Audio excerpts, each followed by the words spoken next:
We're going to talk about oxidation numbers. So oxidation numbers are also known as oxidation states. This is really a way of keeping track of where electrons go in an oxidation reduction reaction. We know that electrons are transferred in a redox reaction, but if you assign oxidation numbers to each atom, you can see where the electrons are going. Sometimes it's obvious and sometimes it's not. It's kind of like charge, but it's not exactly the same as charge because the atoms within a compound, within a molecule, even a neutral molecule like water, each of those atoms will have an oxidation number.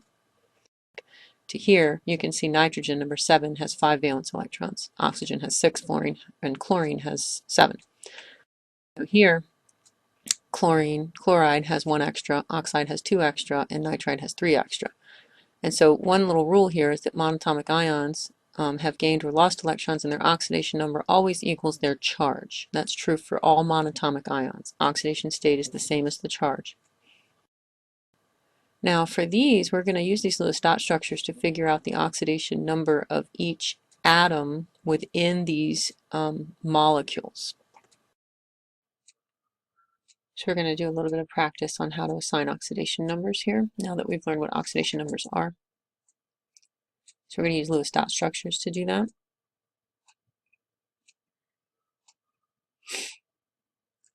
Our first example, CH2O. This is formic acid. I'm adding the lone pairs of electrons on the oxygen, which are not always shown. You need to know that they're there. I'm erasing the bonds and I'm replacing them with explicitly drawn electrons because we know that one covalent bond is the sharing of 2 electrons. Now I'm going to choose between these two, hydrogen and carbon, which one is more electronegative. And we talked in class about the fact that carbon is more electronegative than hydrogen. So those electrons that are shared are not really shared equally. Carbon actually owns them. Between carbon and oxygen, oxygen is more electronegative. So when carbon shares electrons with oxygen, the oxygen owns those. So now if we divide up these electrons, the carbon gets all the shared electrons with hydrogen, but the oxygen gets its 2 lone pairs and the 2 shared pairs it shares with carbon. Now for hydrogen, we add up the electrons it owns in this molecule, and neither hydrogen has any electrons in this molecule, which means it's missing its single valence electron that it brought with it because it gave it to carbon, and carbon's stingy, so carbon just took it and said, ha, it's mine now. So that means that each hydrogen is missing its valence electron, which means each one is a +1 oxidation state, so we give it +1. The carbon here has 4 electrons in this molecule, and that's the number he brought with him in the first place, and so therefore his oxidation state is 0. So we're going to put a 0 and a circle around it. The oxygen here has 8 valence electrons, which is 2 additional valence electrons than it normally has. Therefore, this oxygen is -2 in this molecule. So we're going to clearly mark that and put a circle around it. Now we're going to move on. The next molecule is water. We're going to include the lone pairs on the oxygen that we know are there. We're going to redraw the covalent bonds as explicit electron dots. Then we're going to decide between oxygen and hydrogen, which one is more electronegative, and we know that it's oxygen. So that means oxygen gets both of its lone pairs and both of the shared pairs it shares with each hydrogen. So that means oxygen in this molecule has 8 valence electrons, which is 2 additional. Therefore, his oxidation number is -2. Each hydrogen is missing its 1 valence electron, which means that its oxidation number is +1. Now another little piece of information here is that the sum of these oxidation numbers will equal the overall charge of the molecule, which in this case is 0. So when we take the -2, we take the +1 and the +1, we add them together, we get 0. And those words down there say sum of the oxidation numbers equals the overall charge. We're going to go backwards and make sure that this one we did already, that's true. We have a +1 and a +1, that's +2 and 0, and +2 and -2 equals sums to be 0, which is the overall charge of this molecule.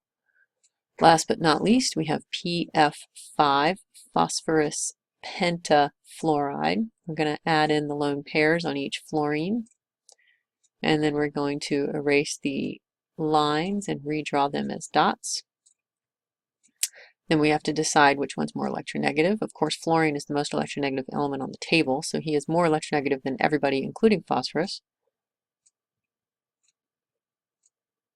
So fluorine wins. Each of these fluorines keeps its 3 lone pairs and the shared pair with phosphorus.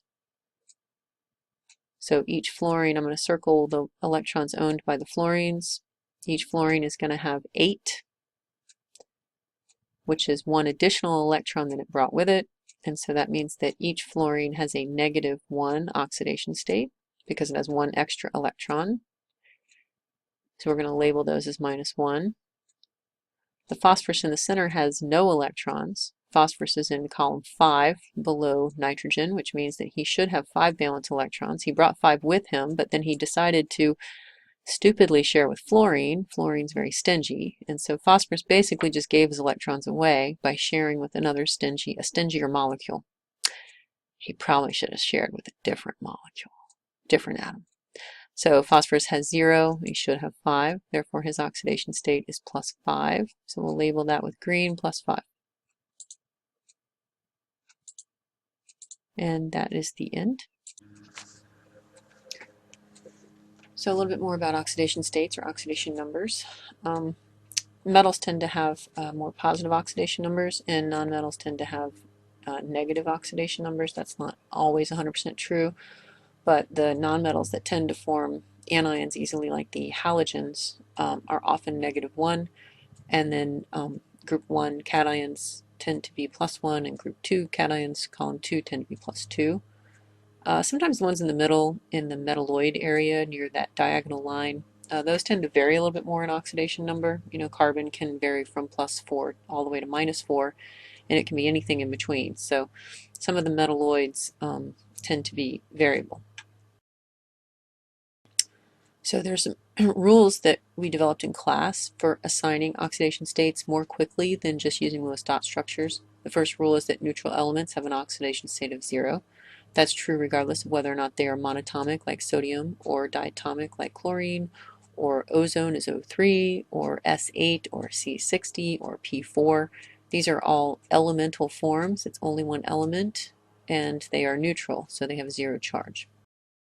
Rule number 2, monatomic ions have an oxidation state equal to their charge. So sodium ions oxidation state is +1, oxide ions oxidation state is -2. Magnesium is supposed to be +2 there, it appears, and its oxidation state would be +2, the +2 cation of magnesium.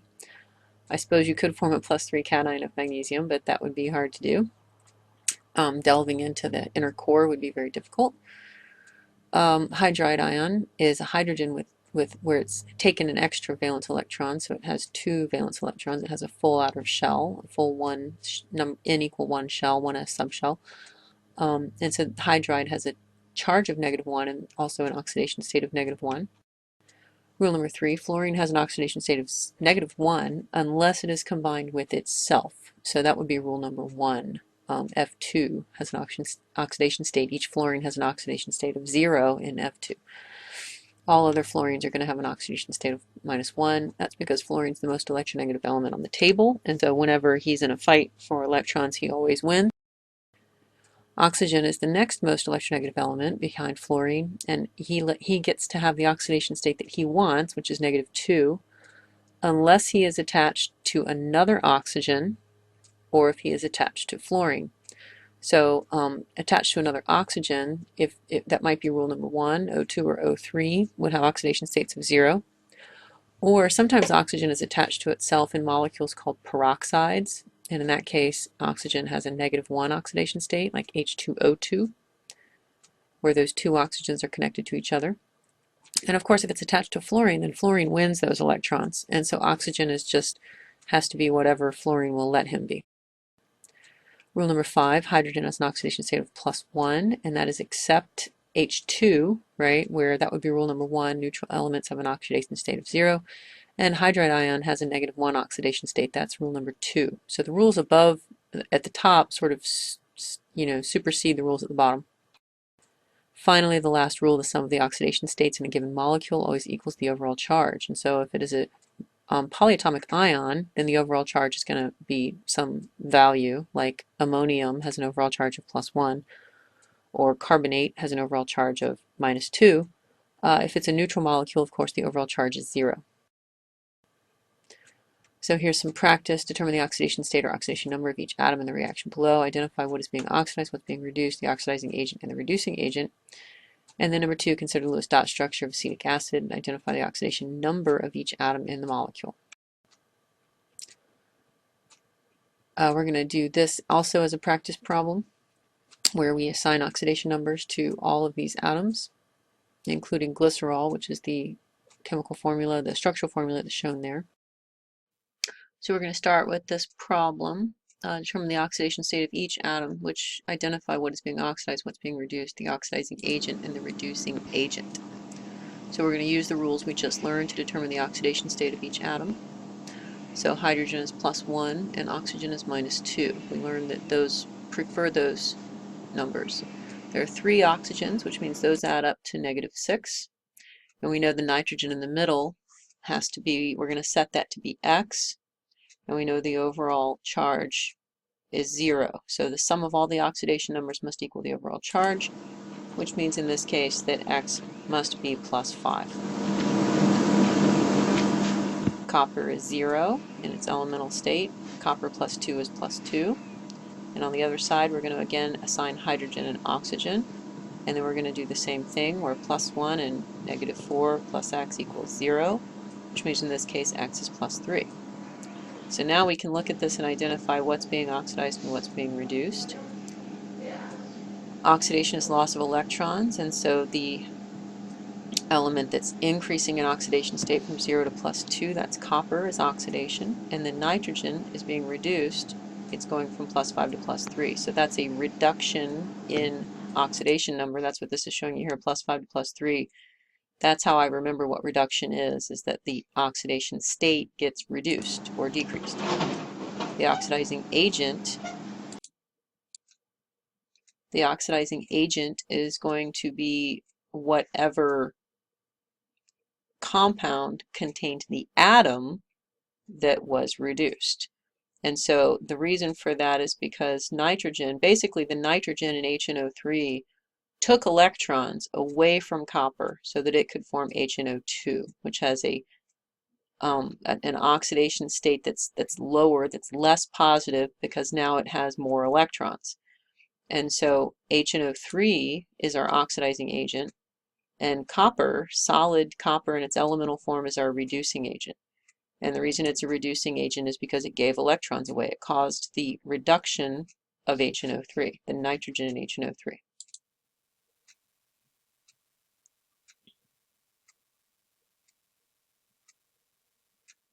So the next problem, we're going to redraw this with all of the dots drawn.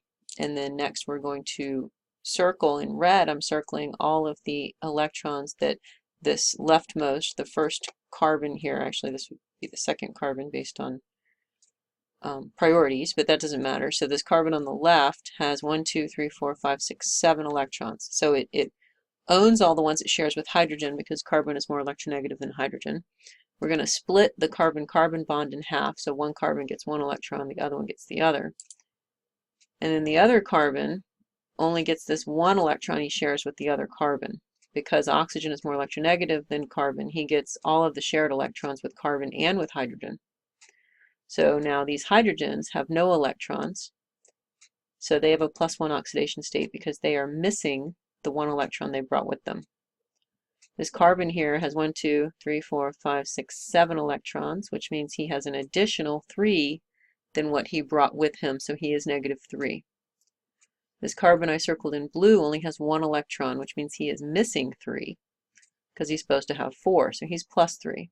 Both of the oxygens have 8, which means they have 2 additional than what they brought, so they're both -2, like oxygen likes to be. This hydrogen's also +1, I forgot him at the beginning. Now we're going to move on. We're gonna that one slide that has multiple oxidation redox reactions in it, we're going to look at them one at a time. So here's an oxidation reduction reaction. We're going to assign oxidation numbers to each atom. Iron in its elemental form is 0, so is chlorine. Now this is actually a complex ion, FeCl. The overall charge is +2. So this is a combination of an iron ion and a chloride ion. And so to get an overall charge of +2, what that means is that because chloride is -1, this iron must be +3, and chloride is -1. So these are actually ions that attach to each other to form a complex ion, right? They have a coordinate covalent bond between the two. Chloride ion donates its lone pair to iron. Chloride is the Lewis base. Iron 3 is the Lewis acid. It forms a complex, and the overall charge is +2 because iron is +3 and chloride is -1. Now let's move on. We have potassium permanganate. Potassium is +1 because it's in group 1. It's a +1 cation, which means permanganate ion is overall -1. Oxygen likes to be -2, and there are 4 of them, so that adds up to -8. That means that manganese in the middle must be +7 because overall MnO4 has a -1 charge, which means that if you have a +7 manganese and 4 -2 oxygens, which adds up to -8, overall this +7 and -8 is -1. Or you can think about the overall compound as neutral. So +1 + 7 - 8 equals 0. Now the next molecule, we're gonna skip over this one and move on to MnO2. If oxygen is -2, then manganese must be +4. CO2, if oxygen gets to be -2, then carbon has to be +4. Water, oxygen gets to be -2 and hydrogen gets to be +1, which is what they want to be. Potassium oxide is an ionic compound. Oxygen is forming oxide ion, which is -2, and potassium, there's 2 of those, each one is +1. So this is just an ionic compound. Now we're going to assign oxidation states up here for glycerol. This carbon here, we're going to give this leftmost carbon both of the shared pairs with hydrogen because carbon's more electronegative than hydrogen. And we're going to split this atom, this bond in half so that the left carbon gets 1 atom and the middle carbon gets 1 atom. And of course this left carbon doesn't get any of the electrons he shares with oxygen because oxygen's more electronegative. This carbon gets the one he shares, the middle carbon gets the one he shares with the oxygen, with the carbon on the left. He gets one that he shares with the carbon on the right. He gets both of the electrons he shares with hydrogen, and he gets none of the electrons he shares with oxygen. And then the one on the right looks a lot like the one on the left. He gets the 2 shared pairs with hydrogen, and he gets half of this shared pair with the other carbon, and he doesn't get any of the ones he shares with oxygen. So the 2 carbons on the end have the same oxidation state. They both own 1, 2, 3, 4, 5 electrons, right? 2 and 2 and 1 makes 5. So this rightmost carbon and the leftmost carbon both have 5 electrons, which is 1 additional electron than what he normally has, which makes him a -1 oxidation state. All the hydrogens are +1, so we can go ahead and assign those. They don't get any electrons in this molecule because they're sharing with more electronegative elements. So they're all +1. This carbon is the same, 1, 2, 3, 4, 5 electrons, so he's -1 as well. The carbon in the center is a little bit different because he's sharing with 2 carbons, and so he only has 4 electrons, which is the number he came with, and so his oxidation state is 0. All 3 of the oxygens are -2 in this molecule.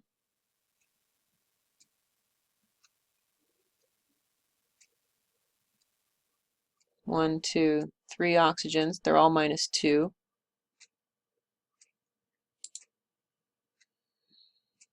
So this says oxygen all -2. And that's because they have 8 electrons in the structure and they're supposed to have 6. This last one we're going to assign oxidation numbers here. So we have potassium dichromate. Potassium is +1, it's a +1 cation. Oxygen likes to be -2, so we'll go ahead and assign that. Cr2O7 has a -2 overall charge. There's 7 oxygens, and so that adds up to -14, which means the chromium here must be +12 overall, which means each chromium has to be +6. FeSO2, this is a +2 iron, and I know that because he's paired with sulfate, and sulfate is -2. So if there's only 1 iron to balance out the 1 sulfate, this must be iron 2. Remember that the transition metals can form multiple charges. They have multiple oxidation states. Iron can be +2 or +3. Now sulfate, oxygen wants to be -2. So overall the sulfate is -2. And there are 4 oxygens, which means that if they're each -2, that adds up to -8. which means that the sulfur in the center must be +6. Hydrogen here is +1. Oxygen in sulfuric acid is -2. The sulfur in sulfuric acid is +6, just like it is for sulfate. Iron 3 is +3. Chromium 3 is +3. Potassium is +1. Sulfate, again, has a -2 oxygen and a +6 sulfur, like it did before. So in this case, if you look at this, chromium is going from +6 to +3, so it's being reduced. And iron is going from +2 to +3, so it's being oxidized.